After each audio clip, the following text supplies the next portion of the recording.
اب اس سے اگلی جو یہ اس آیت کا مضمون ہے، یہ قرآن مجید کے نازک ترین مقامات میں سے ہے۔ نازک ادبگاہی زیر آسماں از عرش نازک تر، نفس گم کردمی آیت جنید و بایزیدی جا۔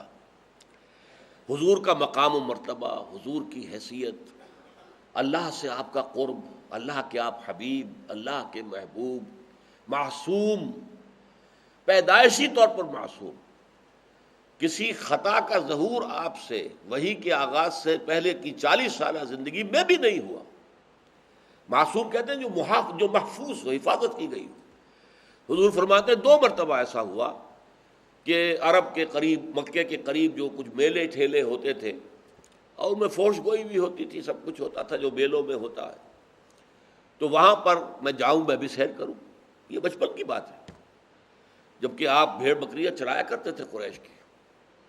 تو آپ کہنے لگے میں گیا، راستے میں ایک درخت کے نیچے ذرا بیٹھ گیا، تھک گیا تھا کہ ذرا سستا لوں، نیند آ گئی، صبح آنکھ کھولی، دھوپ چڑھ گئی، جب معلوم ہوا کہ میں میلے میں نہیں جا سکا۔ پھر ایک دفعہ ایسا ہی ہوا تو گویا کہ فطرت حفاظت کر رہی تھی کہ محمد کسی ایسی جگہ پر بھی نہ جائے۔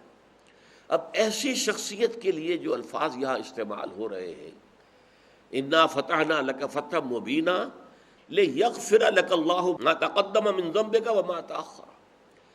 اب لفظی ترجمہ پہلے کر رہا ہوں کلیجوں کو تھام کر، تاکہ بخش دے اللہ اے نبی آپ کے لیے جو بھی کچھ گناہ آپ کے پہلے گزر چکے اور جو کچھ کے بعد میں آئے۔ وَيُتِمَّ نِعْمَتَهُ عَلَيْكَ، اور اتمام فرما دے اپنی نعمت کا آپ پر۔ وَيَهْدِيَكَ صِرَاطًا مُسْتَقِيمًا، اور ہدایت دے دے آپ کو، راستہ دکھا دے سیدھے راستے کی۔ اللہ اکبر۔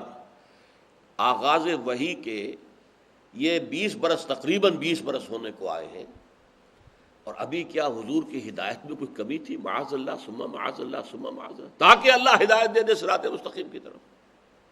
یہ ٹکڑا تو سمجھ میں آتا، یتم نعمتہ علیک، اللہ اتمام فرما دے اپنی نعمت کا آپ پر، یعنی فتح مکہ بھی ہو جائے گی، اس کے بعد پورے عرب پر بھی غلبہ ہو جائے گا، اس کے بعد جاء الحق وزهق الباطل کا نقشہ سامنے آ جائے گا، ورأیت الناس يدخلون فی دین اللہ افواجا کا نقشہ سامنے آ جائے گا۔ یہ بات تو سمجھ میں آتی ہے، لیکن گناہ حضور کے لیے ذنب، لیغفر لک اللہ ما تقدم من ذنبک وما تأخر۔ اب اس کی ایک توجیہ تو کی ہے جملہ، تقریباً جملہ مفسرین نے، کہ اصل میں یہ ہوتا ہے اپنے اپنے مرتبے کے اعتبار سے۔ ایک عام آدمی کے لیے جو بہت بڑی نیکی تصور ہو جائے گی، اس سے بڑے درجے کے آدمی کے لیے شاید وہ اس کا قصور شمار ہو کہ تمہارے درجے کے اعتبار سے یہ بات غلط ہوگی، اس کے لیے ٹھیک ہے۔ For a commoner it is okay, it is permissible, it is tolerable, but not from you. یہ معاملہ جو ہے، جیسے کہ سورہ احزاب ہی میں حضور کی ازواج مطہرات سے خطاب کر کے فرمایا گیا، لستن کاحد من النساء، اے نبی کی بیویوں تم عام عورتوں کی مانند نہیں ہو، تم اگر کوئی غلط کام کرو گی تو دوہری سزا ملے گی۔ یہ ہوتا ہے فرق مراتب کا معاملہ۔ عام مسلمان عورت اگر وہی خطا کرے تو اسے اکیلا سزا ملے گی، اور تم نبی کی بیوی ہو، تم سے اگر اسی خطا کا صدور ہوا تو دوہری سزا ملے گی۔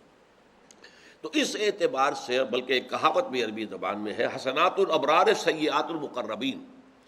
ایک ابرار ہوتے ہیں بہت نیک بندے اللہ کے، ایک مقربین ہوتے ہیں، مقربین بارگاہ، جنہیں اللہ نے اپنا بہت ہی قرب عطا کر دیا۔ ان کے مقام سے ہو سکتا ہے کوئی شے خطا شمار ہو، جبکہ ابرار کے لیے وہی شے بہت بڑی نیکی شمار ہو۔ اٹس آل ریلیٹو، ہر چیز جو ہے اس کے اندر یہ اعتباری ایک کیفیت ہوتی ہے، اور نسبت کے اعتبار سے تو لفظ جو استعمال کیا گیا، یہ ذم کا لفظ جو ہے، جیسے کہ حضور فرماتے ہیں انی لاستغفر اللہ 70 مرۃ فی کل یوم، میں روزانہ 70 مرتبہ اللہ سے استغفار کرتا ہوں۔ تو اللہ حضور سے کون سی خطا سرزد ہو جاتی تھی، کون سا گناہ ہو جاتا تھا؟ اب یوں سمجھیے کہ ایک کیفیت ہے اللہ سے لو لگنے کی کیفیت، ہمیں ایک لحظے کے لیے حاصل ہو جائے تو بہت بڑی کامیابی ہے۔ بہت عمدہ قول ہے ابن سینا کا کہ اگر تو چاہتا ہے کہ تجھے اللہ تعالیٰ کی تجلی سے کچھ حصہ ملے، فجاہد فی خلواتک، تو اپنی تنہائیوں میں مجاہدے کرو، مجاہدے کرو، مجاہدے کرو، ذکر کرو، مراقبے کرو۔ فلعل شعشعۃ تلمع لک، ہو سکتا ہے کبھی کوئی کرن تمہارے لیے روشن ہو جائے۔ تو ہمارے لیے کوئی ایک کرن بھی اللہ تعالیٰ کی تجلیات کی اگر ہمیں مل جائے تو ہمارے لیے بہت اونچا مقام ہے۔ اور جس کا ہمہ تن، جس کا جو ہے دل لگا ہوا اللہ کے ساتھ، اس میں کوئی تھوڑی سی بھی غفلت ہو جائے تو وہ ان کے اعتبار سے گناہ ہو جائے گا۔ تو یہ زمین و آسمان کا فرق ہے ایک ہی لفظ کے اطلاق میں۔ یہ تو ہے عام اس کا جو مفسرین نے اس کی تشریح کی ہے، اور واقعتاً یہ صحیح ہے۔ میری تعبیر ذرا مختلف ہے۔ یہاں پر حضور سے خطاب کر کے اصل میں آپ کی دعوت اور تحریک مراد ہے۔ اس دعوت و تحریک کے ضمن میں اگر کہیں مسلمانوں سے کوئی خطائیں ہو گئی ہیں، کوئی کوتاہیاں ہو گئی ہیں اجتماعی طور پر، تو اللہ تعالیٰ ان سب کو کنڈون کر دے گا اس فتح مبین کے ذریعے سے۔ اور اب اس کے بعد کیا ہوگا؟ سیدھا راستہ آخری فتح کی طرف کھل جائے گا۔ یہدیک اللہ صراطا مستقیما، اب آخری فتح، فتح مکہ اور پورے عرب کے اوپر غلبے کا راستہ بالکل کھل جائے گا۔